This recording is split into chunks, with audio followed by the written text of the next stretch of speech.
بسم الله الرحمن الرحيم. الحمد لله رب العالمين، والصلاة والسلام على أشرف الأنبياء والمرسلين سيدنا محمد وعلى آله وصحبه وسلم. أما بعد، السلام عليكم ورحمة الله وبركاته. دوبستي بوغاكتا نيو كونسبتيغا oo ka kooban afar buug. afarta buug ay ka kooban yihiin.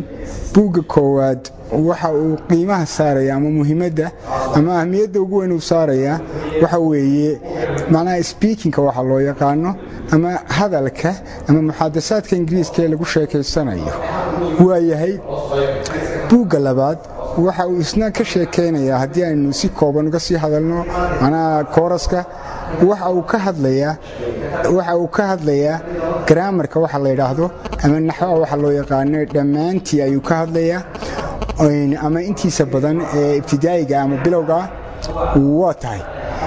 buugga saddexaad waxa loogu talagalay inuu ka hadlo ama laga barto waxa loo yaqaano vocabulary-ga ama kalimaadka yani kugu cusub ama arday ahaan cusub oo cashar kasta oo kamid ah waxa laga yaabaa inaad ka aragto intaas oo kelmadood oo cusub oo aanad hore u arag.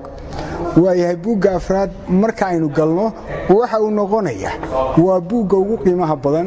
buugga waxa laga baranayaa waxa loo yaqaano metaphorka ama waxa loo yaqaano balaaqa oo kale ereyada meesha ku qoran iyo waxa looga jeedaa macnaha aad ay u kala duwan yihiin.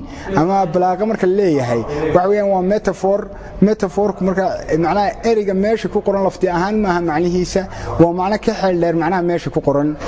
markaas buugaagtu waa sidaas.